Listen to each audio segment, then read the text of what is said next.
Hi guys, welcome to the video. Apple have just announced the M4 iMac.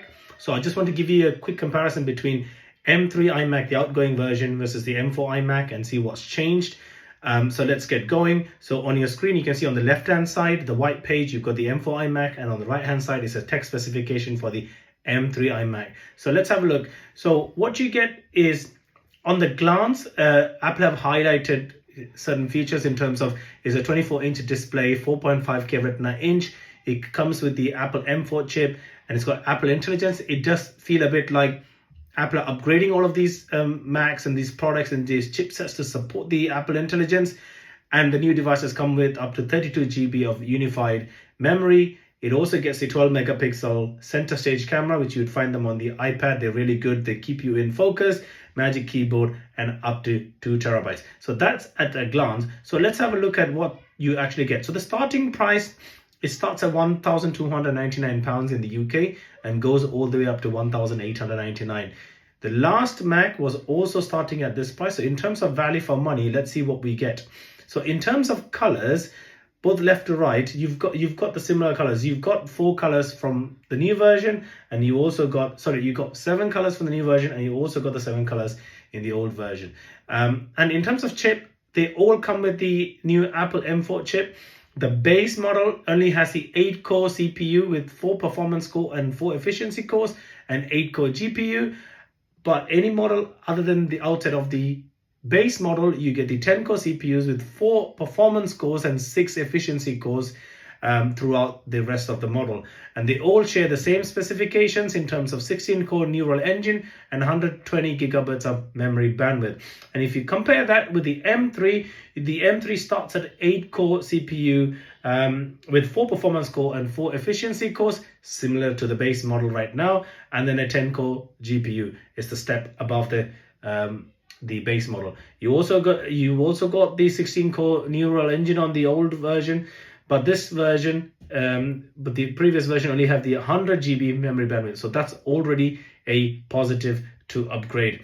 And then you look at the media engine, and the media engine is pretty much the same across all the models in the new version. And on the previous version, it also looks like it is the same, but just worded differently. One's listed down on one side, so it looks a bit like the old model. Doesn't have a lot, but it does share the same model. And then Apple mentioned about Apple Intelligence. Apple have spoken a lot about Apple Intelligence, so I don't want to bore you guys too much with it. When it comes, we'll talk about it, but it's not here. So let's move on to the storage.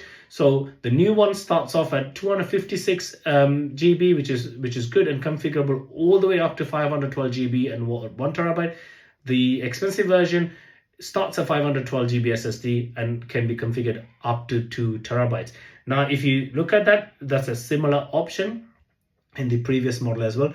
But this year, however, the 16 GB, it seems to be the standard from the base model all the way up. So whatever version you get 16 GB. So previously, the model you can see, it's only 8 GB as a unified memory. What that meant was they're okay for productivity tasks, but when you wanted to sort of push the devices through something, it wasn't having it.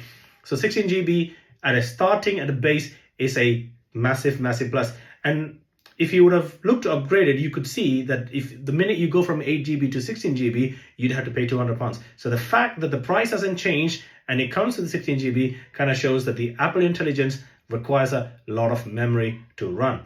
And then when we look at the display is the same. You get the 218 pixel per inch with the support for 1 billion colors, 500 nit brightness, white color, true tone technology, and that seems to be the same. But this year you can also configure it with the nano texture glass, which is actually quite nice. And then when it comes to camera, you get an upgrade from the 1080p FaceTime HD camera to a 12 megapixel center stage. And everything else is the same, but the camera is a massive, massive upgrade, and I think that's really, really good, especially if you're using it for a video call or FaceTime or stuff like that. It keeps you on the center. That's awesome. And then when you look at the display support, this is where things get a little bit spicier and at the same time a little bit frustrating. I'll explain why. I'll go through the frustrating points first. So it still supports only one external display up to 6K resolution at 60 Hz. So forget about doing 3 screens, because if you want to do 3 screens, there is a workaround. I don't know why the base models and the M4 chip models only support one external monitor. So you would have seen the MacBook Pro, the Pro Max version has the functionality to support more than one external screen. So if you have the requirement to connect 3 screens, this is not the machine for you. There is obviously a workaround, but it doesn't do that. So that's a little bit disappointing.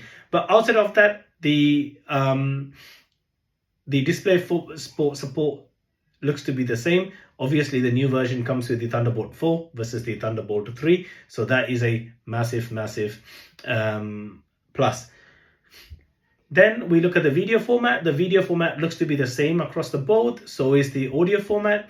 And then when it comes to the audio, you obviously got the spatial audio, which was also part of the previous version. There's no change in that. The studio quality mics is the one that they introduced in the iPhone 16, but there isn't many change in there. So let's just look at the connections and expansions. So this year, the massive upgrade here is that you're getting 4 Thunderbolt 4 ports versus the 2 that you had on the previous year. Yes, which is the 2 that you had on the previous year. You also get the 3.5mm headphone jack, which is really good if you're using your headphones with the 3.5mm jack. You get support for gigabit of Ethernet, but you also got the USB 3.1 Gen 2, a support of up to 10 GB transfer speeds, which is really good. So the massive upgrade here in terms of connection is the 4 Thunderbolt ports. Then in input, it supports the Magic Keyboard, Magic Mouse, which come out of the box, and you can also configure it with a Magic Keyboard with a Touch ID or the Magic Trackpad, which is also the same in the previous models. Then when it comes to the wireless, the newer version and then the previous version both support the wireless Wi-Fi 6E and Bluetooth 5.3, so there's no changes on that. Electrical and operating requirements, they're all the same. And then in the box, what you get is, so from left to right, you got the basic of what you get in the box, and then the configurable option. So as you can see, the Magic, you obviously get the iMac, you get the keyboard, the mouse, the power adapter, and then a 2-meter cable, USB-C charging cable. But you can also configure it with the Touch ID keyboard, and then also a polishing cloth if you get the nano textured glass as an option. Outside of that, everything else is pretty much the same. So I just want to quickly highlight. So they are the M4 chips. Started at 16 base, which is awesome for the same price of $1,299. It seems to go up in price as you go up in a model. So let's have a look at that.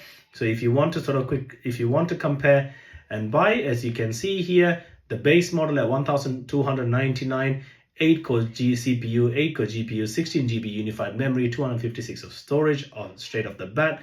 And as you upgrade, you're looking at going up from 1,300 to 1,500, 1,700.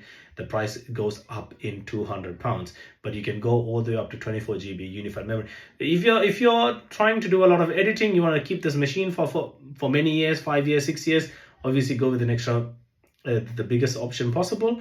And also if you want to build it, so let's go and see how expensive these kits can get. So let's go back and use the most expensive option in here. And okay, I want to get the nano textured glass. It's going to set you back at £200. The unified memory to go up to the 32 GB will set you back another £200. And then the 2 terabyte option will set you back a further £600. The Magic Mouse, Magic Trackpad, another 50. And then obviously while I'm in UK, I might as well get the UK keyboard. I don't want the Final Cut Pro or Logic Pro, which leaves me at $2,979. So if your requirement is not portable, if your requirement is a solid desktop that's going to last for a year and uses the Apple Intelligence, and comes with the 4 Thunderbolt ports with a good camera, this is the option. If you love video like this, let me know, and I'll do another video pretty soon as Apple keep up with the updates. Till then, see ya.